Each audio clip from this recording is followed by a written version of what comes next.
Salut, c'est Achille sur Achille Pictures.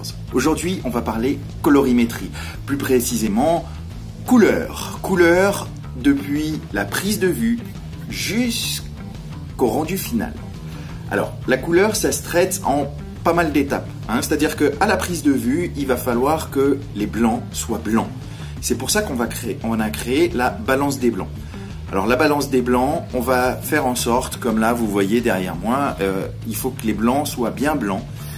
Donc si on prend sur mon réflexe par exemple, la balance des blancs, vous la voyez, elle est ici. Alors il y a pas mal de reflets, bon je vais refaire ça en post-production, je vais refaire pour pas qu'il y ait les reflets. Mais voilà, la balance des blancs, elle est affichée ici. Donc la balance des blancs, il va falloir la régler. Alors pour la régler, moi sur le réflexe, je prends une photo en fait qui va me permettre de régler la balance des blancs. Je viens dans le menu et ici là vous voyez en jaune j'ai prêt pour pré-réglage et je valide, je tiens appuyé et boum, là voilà, donc là je vise, je fais le point, je règle mon exposition correctement et je prends ma photo et il marque acquisition terminée. Voilà, donc là j'ai fait ma balance des blancs pour cette luminosité, ce moment de la journée. Mais la balance des blancs c'est à refaire à chaque fois, à chaque session de tournage, de manière à avoir toujours des blancs qui soient correctement exposés.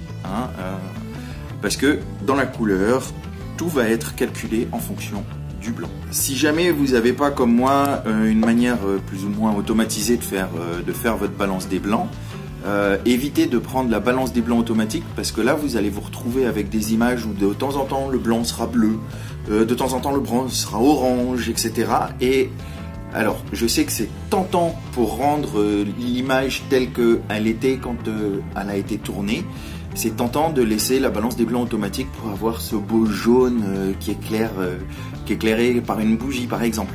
Mais je vous conseille là aussi de régler votre balance des blancs et de ramener ce jaune en post-traitement après, une fois que ça a été tourné. Parce que ça vous permet d'avoir une image qui soit constante et qui vous permet de, si jamais ça doit être jaune, parce que l'histoire veut que ça soit jaune, à ce moment-là vous mettez du jaune.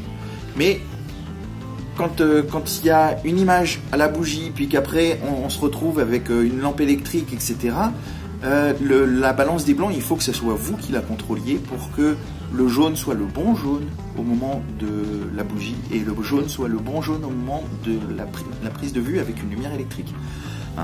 Une lumière électrique, une ampoule électrique fait un jaune qui est moins chaud qu'une bougie par exemple. Faites bien attention à votre balance des blancs et comme ça vous pourrez filmer avec différentes sources, que ce soit votre smartphone, que ce soit votre caméra, votre DSLR ou votre hybride, peu importe. Si les blancs sont bien réglés, vous pouvez après au montage mixer de manière à avoir un contenu qui est cohérent d'un point de vue colorimétrique. On va aussi veiller à avoir une exposition qui soit bien réglée. C'est-à-dire que vous connaissez tous le triangle d'exposition entre les ISO, la vitesse et l'ouverture. Voilà. Donc on va bien exposer donc son image. Donc moi sur mon réflexe, c'est ici. Voilà, c'est que l'exposition soit à peu près au milieu. Sinon vous avez les histogrammes aussi. Donc vous voyez, vous avez la courbe et il faut que voilà, du côté blanc ça ne soit pas surexposé, collé à l'extrémité et que du côté noir ça ne soit pas bouché et que ça ne soit pas non plus collé à l'extrémité. Il faut rester voilà, entre les deux de manière à avoir une exposition qui soit correcte. Donc ça c'est la partie 1 et c'est là que je m'arrête pour aujourd'hui. Dans la prochaine vidéo nous verrons donc comment équilibrer quand on a plusieurs caméras, plusieurs sources vidéo de manière à avoir un rendu qui est homogène. C'est ce que l'on appelle la colorimétrie. On va mesurer les blancs, on va les amener vraiment tous au même niveau parce qu'il y a des caméras où soit c'est au feeling, vous le faites au feeling, c'est-à-dire que il y a la correspondance des températures de couleur. Vous pouvez soit le faire au feeling, soit le faire comme moi en semi-automatique. soit avoir oublié de le faire, ça arrive. Donc dans ce cas-là, on va ajuster les blancs de manière à ce qu'ils soient tous cohérents et avoir une exposition qui soit cohérente aussi tout le long du montage.